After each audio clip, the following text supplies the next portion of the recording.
akhirnya oleh juga. Kita ini udah senior banget karena kita pengen dan enak makan jeroan. Ya kan, soto babat. Enak kan tuh? Enak, apalagi santannya kental. Itu dijamin Pak. Gerenyem-gerenyem itu pada. Halal memang, tapi tidak baik bagimu. Itu Al-Quran loh ngasih bimbingan. Jangan sampai kemudian bilang begini, saya lagi diuji. Diuji gimana? Itu kesalahan kita. Ujian itu Pak, yang namanya ujian itu kalau kita sekolah. Dalam kehidupan ini pun kita di sekolah. Makanya nuntut ilmu itu nggak ada batasan waktu, betul kan? Nggak ada batasan waktu. Minal mahdi ilal lahdi.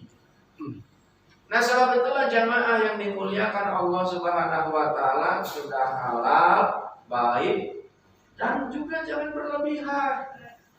Sudah tahu Al-Quran mengharamkan, disikat juga.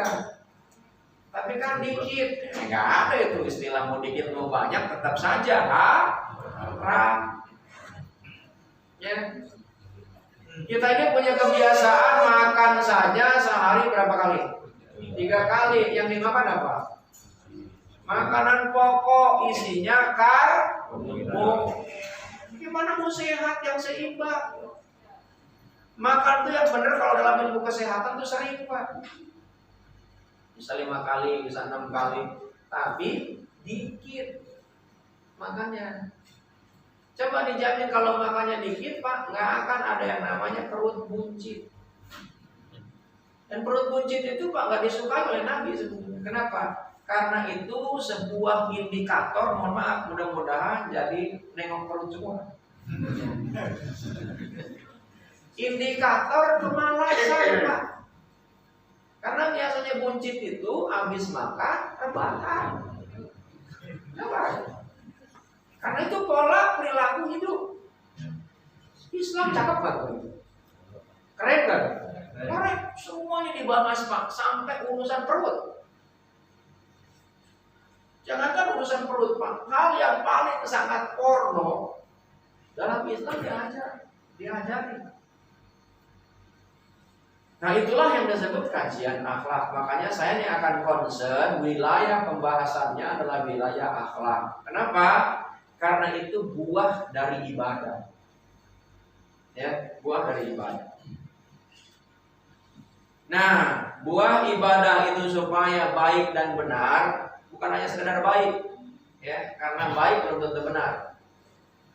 Tapi kalau benar pasti baik. Kenapa? Makanya di dalam Al-Quran al-haqqu itu namanya benar, ya, baik, ya, itu juga. Jadi jamaah yang dimuliakan Allah Subhanahu Wa Taala, sebelum masuk ke situ, saya ingin sampaikan jamaah yang dimuliakan Allah Subhanahu Wa Taala dengan pertanyaan, Bapak, Ibu kesini mau ngapain? Pertanyaannya begitu, jawabannya? Kalau boleh. Karena nuntut ilmu nggak salah, kenapa dituntut? Iya benar. Ini mah hanya sekedar supaya segera aja. Iya. Ya kan? Jangan terlalu dipikirin, nanti sakit. Jadi jamaah yang dimuliakan Allah Subhanahu Wa Taala, pertanyaannya kenapa ilmu dicari? Emang untuk apa? Ini supaya fresh dulu pikirannya. Kenapa ilmu dicari? Kan kata Allah, ilmu itu milik Allah. Kalau Allah berkehendak, Allah turunkan. Kenapa itu dicari-cari? Kalau Allah mau, langsung turun aja. Kenapa dicari? Nah, bingung nggak? Makanya supaya nggak bingung, hari ini kita taklim. Kita kenapa belajar? Karena nggak ada orang yang tiba-tiba langsung bisa pintar. Dan walaupun ada, itu memang sunatullahnya agak berbeda. Ada memang Orang yang tiba-tiba yang tadinya nggak tahu apa-apa, dia jatuh, palanya kejedot, langsung pintar. Aduh, itu takdir Allah. Tapi itu tidak sesuai hukum Allah. Makanya lihat, wahyu yang pertama yang diturunkan Allah kepada Kanjeng Nabi Muhammad SAW surat apa? Surat Al-Alaq. Ayat berapa? 1-5. Isinya apa? Baca itu tujuannya untuk apa? Untuk mengetahui. Karena pernah gini Pak, kita ini sering disuguhkan, apalagi kita ini hidup di era saat ini yang berkembangnya medsos, teknologi. Orang itu dengan leluasa, dengan mudah menyampaikan yang namanya komentar dan statementnya.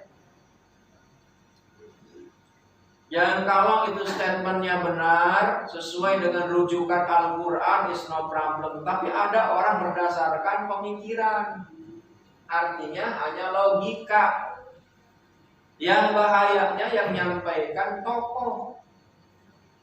Tokohnya bukan hanya tokoh sekedar tokoh, tapi tokoh agama. Bahaya betul. Bahaya Pak. Yang celakanya dan bahayanya Pak, tokoh itu banyak pengikutnya. Dia mengeluarkan statement seenaknya, kemudian diikuti. Contoh misalnya, Pak, ngapain Anda di masjid pakai masker? Gitu kan? Pernah nggak dengar kata gitu? Sering. Jawabannya gimana? Enggak tahu. Enggak.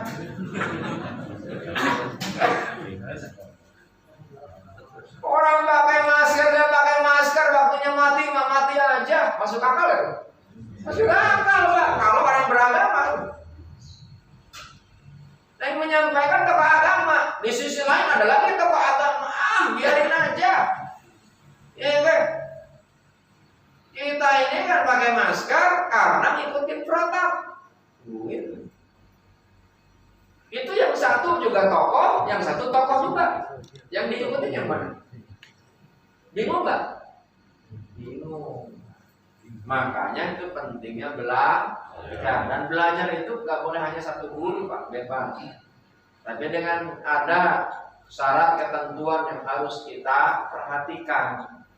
Satu, ketika ngajar, lihat itu gurunya sering menyalahkan orang atau enggak. Kalau sering menyalahkan orang itu bahaya. Lihat sering enggak menganggap dirinya paling baik. Karena itu Al-Quran melarang itu. Surat An-Nazm ayat 32. Fala tuzaku anfusakum wa a'lamu biman ittaqo. Ya, jangan pernah mengatakan dirimu suci karena Allah tahu persis tentang kualitas ketakwaan kita kepada Allah. Kalau sering memojokkan orang, menyalahkan orang, menganggap diri lebih baik, itu harus diperhatikan. Tapi kalau kita sudah kuat, keyakinan keimanannya, is no problem. Kata Rasulullah, ittaqillah haitsu ma kunta wa atbi sayyi'atal hasanah tambuha wa khaliqin nas bibulukin hasanin. Bertakwalah engkau kepada Allah, bergaulah engkau dengan siapa saja. Artinya kebebasan. Bergaul di sini termasuk dalam menuntut ilmu. Dan kalau kita kuat keyakinan dan keilmuannya, orang yang salah kita tarik menjadi yang benar. Tapi kalau kita masih lemah, kita lebih baik menghindari. Kenapa? Karena bisa jadi nanti kita akan terbawa salah. Makanya dalam bergaul, dalam kajian akhlak, kita ini harus lihat-lihat siapa itu yang akan kita jadi teman. Karena nanti di dalam pemahaman dan pembahasan ilmu Rasulullah SAW bahwa di akhirat itu kita itu akan masuk ke dalam surga atau neraka bersama sahabat dekatnya.